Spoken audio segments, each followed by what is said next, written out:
the #1 security program on television. Happy New Year, viewers, and thanks for always being there for us. It is a thing of joy to witness another exciting year. The euphoria that greeted the arrival of 2010 could almost tempt one to forget that 2009 was just a few days gone. But there are in 2009 notable events that cannot be forgotten in a hurry.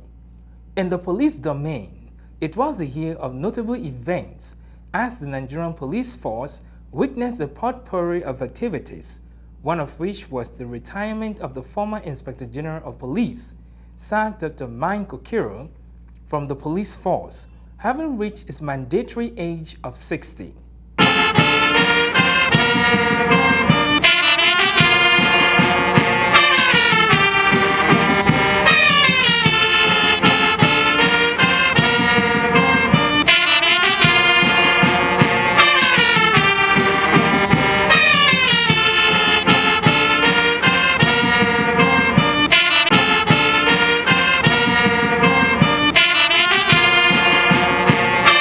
2009 was indeed a year of retirement galore in the police force.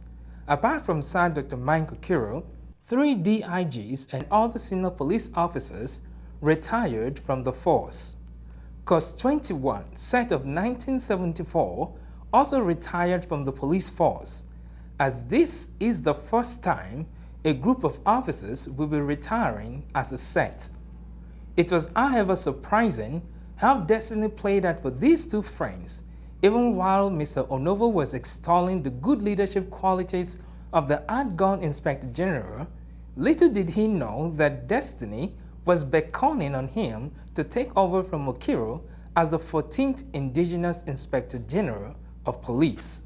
Interestingly, 2 days after Mr. Onovo was announced the 14th Inspector General of Police, it was confirmed by the Council of State on the 4th of August 2009, which is one of the fastest confirmations in recent times. At a colorful pull-out parade in honor of the erstwhile Inspector General of Police at the Eagle Square, Abuja, Sir Dr. Mike Okiro symbolically handed over the leadership of the Nigerian police force to Mr. Onovo to police over 140 million Nigerians. Barely few days into Onovo's administration, and as if to test the staff the new IG was made of, the Boko Haram movement, led by Muhammad Yusuf, which claimed that Western education and culture is sin, unleashed terror on some part of northeastern Nigeria, maiming, killing, and destroying government institutions. But for the timely intervention of the police, the fundamentalists would have struck beyond the 3 states affected. Another equally challenging moment for the police in 2009 was the incessant cases of kidnapping and bank robbery in southeast part of Nigeria. This led to a 14-day ultimatum by the Inspector General of Police, with massive deployment of police mobile force to southeast to check the ugly trends of kidnapping and bank robbery.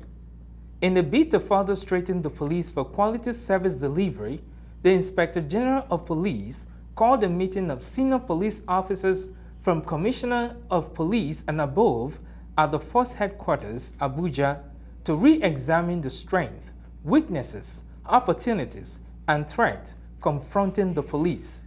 He then came up with the 3 cardinal points to address the lapses in the police, namely capacity building, welfare, and intelligence-led policing.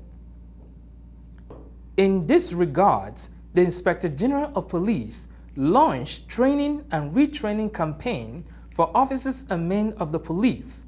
As a result of this, for the first time in the history of the Nigerian police force, squadron commanders embarked on a retraining course on Command Combat, COS 1 2009, with the view of reorientating the police mobile force commanders on modern techniques of police mobile force operations.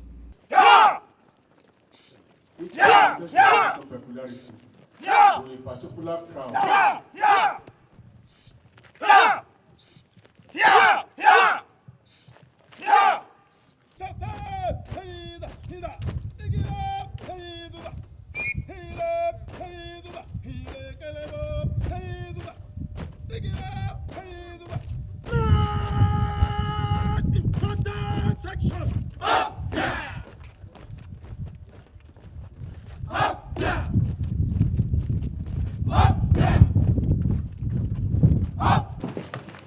outing was shot dead. The operator is taken away from the scene within the 7 time. The dead was killed. After the dead was killed, take another.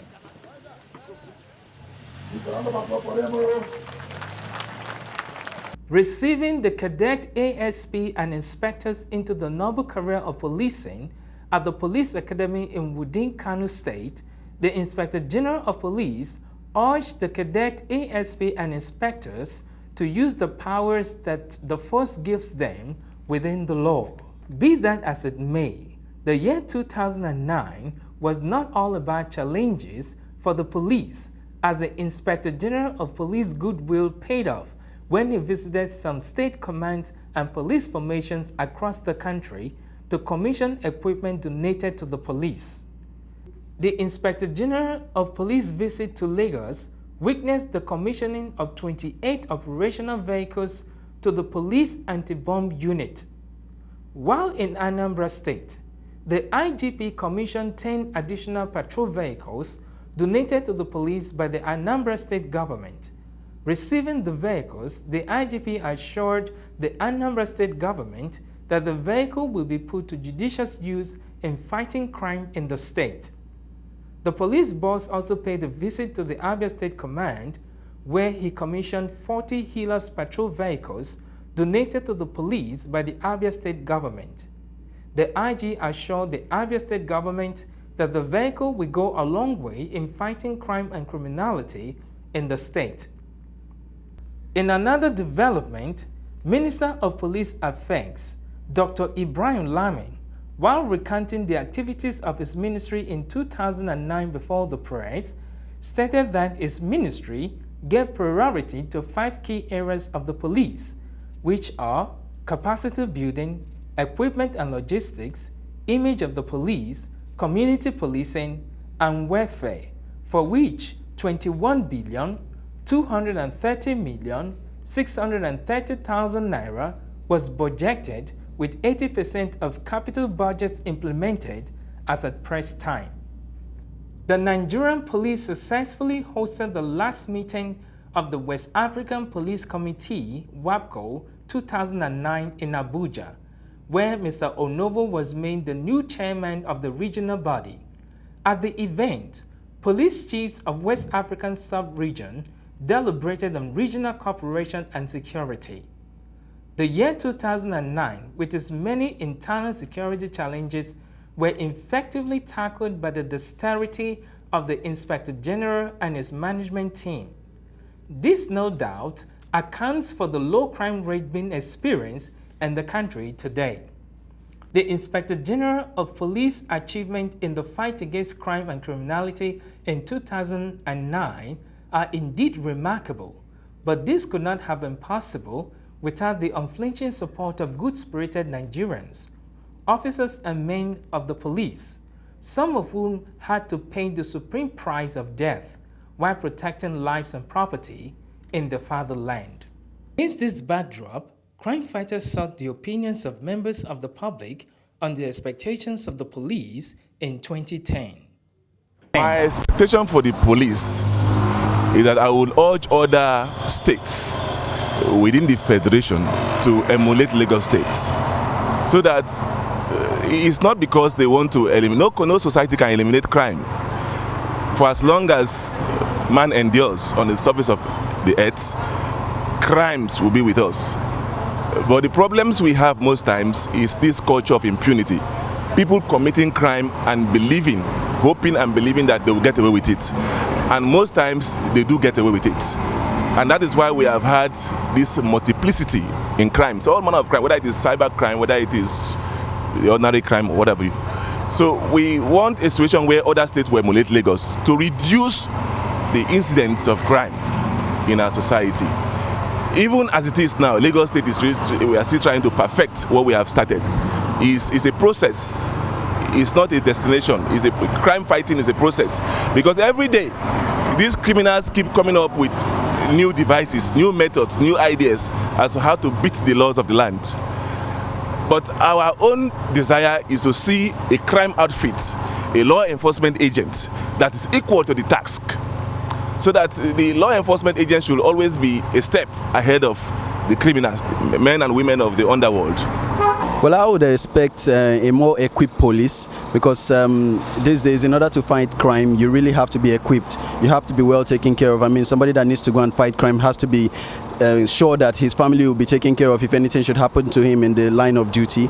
So if the government can improve the police facilities, improve their take-home, remuneration and all of that, ensure that their families are well taken care of in case anything happens to the police, I do believe that will go a long way. But it all has to do with the government taking care of the infrastructure of the police, because I know, like, I am a worker too. And if my benefits, if I'm not gaining anything from what I'm working, it's going to be really hard for me to give my best.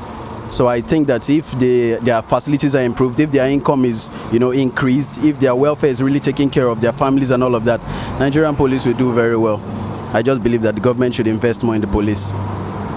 In 2010, I think I'd like other governors to emulate Lagos State Governor, set up a security trust fund, donate equipment, donate materials, and so on and so forth. Let people come forward information. If you see any suspicious activity in your area, report to the police, tell your neighbors, withhold vital information, movement of cash, your domestic help, limit the kind of information they get to hear, because sometimes innocently they might say things in public that people people will exploit and now come to your place of business or your place of abode and rob you. So I think the rest of the nation should emulate the governor of Lagos in terms of beefing up the security in other states, you understand, because each state has its own peculiar security problem. Yeah, so that's my take. In 2010, what I wish, especially for my own state, free movement. You can move out at any time, you can come back. It's not as if there's a place is 100% free, but then at least 60-70% free. I wish all these people, kidnappers, all these they are human beings, they are not ghosts. They are no ghosts. They are human beings. So in 2010, I pray and I plead with the people on top. They should all put heads together and find a way that people, masses, poor man on the street will be free to move out, to do whatever he or she likes to the interest of the nation and him or her own self. That's what I wish, that 2010 will be better than 2009. My expectation for the police, 2010, I expect them that they should cut down on unnecessary roadblocks, unnecessary extortion, and then they should make sure that where they will be spotted at, it's places that looks vulnerable to armed robbers, that when people passing by or with motorists, you can see that armed robbers, like, okay, maybe under the bridges, at the turns, we expect that police should be able to they should stay there, station themselves. They're not unnecessary roadblocks. And we know that we wish them all the best. And we as the public will do our best to make beautiful suggestions and good contributions to enhance their work. As we begin the adventurous journey into 2010, Nigerians are again called upon to actively participate in policing Nigeria by giving information to the police in order to boost their effort in the fight against crime and criminality. The attainment of national security is a collective responsibility. Let us join hands with the police in the quest to make Nigeria a safer and prosperous place for all. Once again, Happy New Year.